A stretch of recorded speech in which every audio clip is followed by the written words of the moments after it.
আৰক্ষী সঞ্চালক প্ৰধানটো ইয়াত আহি তদন্ত কৰাৰ দৰকাৰ নাই। তেওঁ আহিছিল ৰাইজৰ ওচৰত অন্ততঃ থিয় দিয়ক, ৰাইজৰ মনৰ কথাখিনি শুনি যাওক। সেইখিনি শুনাৰো ধৈৰ্য নহ'ল। ৰাইজৰ প্ৰতিবাদলৈ বৃদ্ধাংগুষ্ঠ দেখুৱাই ৰাইজ নথকা ৰাস্তা লৈ আহি পেলাই গুচি গ'ল। আৰক্ষী সঞ্চালক প্ৰধানৰ পৰা এনেকুৱা ব্যৱহাৰ কোনোবাই আশা কৰে নেকি? কালি আপোনালোকৰ হৈ কৈছোঁ তেওঁক মানুহে বেয়া পাইছে।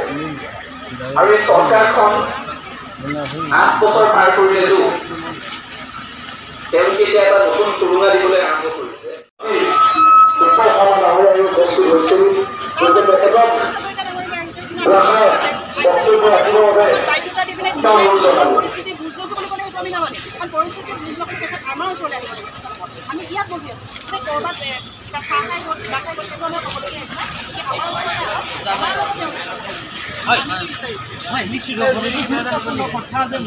আমাৰ গাঁও ওচৰ হৈ আছে, ইখনৰ পিছত সিখন আমাৰ চুবুৰী ওচৰ হৈ আছে।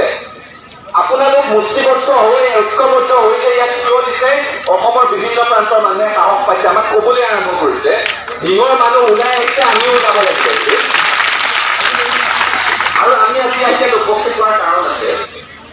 প্ৰতিবাদটো আৰম্ভ হওঁতে কাৰোবাৰ মনত সংশয় আছিলে, চিন্তা আছিলে যে প্ৰতিবাদলৈ ৰাইজ ওলাই আহিছে, কোনোবাই এচি ৰুমত আলোচনা কৰি আন্দোলনটো নোহোৱা কৰি দিব নেকি? কালিটো পাৰ হৈ গ'ল, 24 ঘণ্টা পাৰ হৈ গ'ল, আন্দোলন চলি আছে, ৰাইজ ওলাই আহিছে, আমি আজি ইয়াত আহি পুনৰ উপস্থিত হৈছোহি। আৰু এই কথাটোকে আপোনালোকৰ আগত ক'বলৈ আহিছোঁ, সিঙৰ নিৰ্যাতিতাগৰাকীয়ে ন্যায় নোপোৱালৈকে গণতান্ত্ৰিক আন্দোলন অব্যাহত থাকিব লাগিব।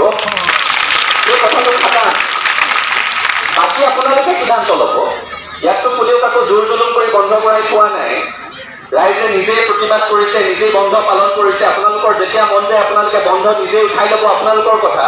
কিন্তু এই প্ৰতিবাদৰ চেতনাটো আপোনালোকৰ মনত থাকিব লাগিব। আৰু ৰাইজ এটা কথা অনুৰোধ কৰোঁ, মাটি নেবেচিব, ভয় নাখাব। ভয় খাই মাটি নেবেচিব। বহুতে আমাক ফোন চোন কৰিছে, যোগাযোগ কৰোঁতে কৈছে,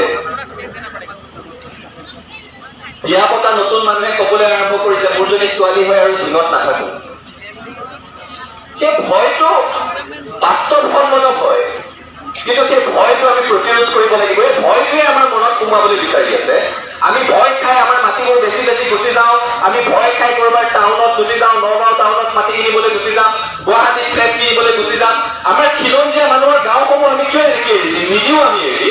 আপোনালোক ওলাই আহিছেতো, আপোনালোকে সাহস দিছে, অসমত আৰু মানুহ ওলাই আহিব। এই কথাটো নিশ্চিত হৈছে। আপুনিও ভুগিছে নেকি গেছৰ সমস্যাত? গেছ আৰু লিভাৰ ৰিলেটেড সকলো সমস্যাৰ একমাত্ৰ সমাধান গেষ্ট্ৰচিটি। বদহজম, এচিডিটি, ফেটি লিভাৰ, পাইলছকে আদি কৰি ভিন্ন গেছৰ সমস্যাৰ সমাধানৰ বাবে কেৱল আপোনাৰ কাষত গেষ্ট্ৰচিটি।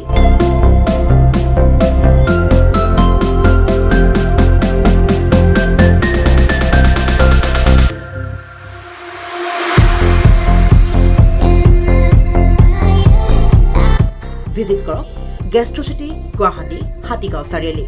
যোগাযোগ নম্বৰ 7577999909।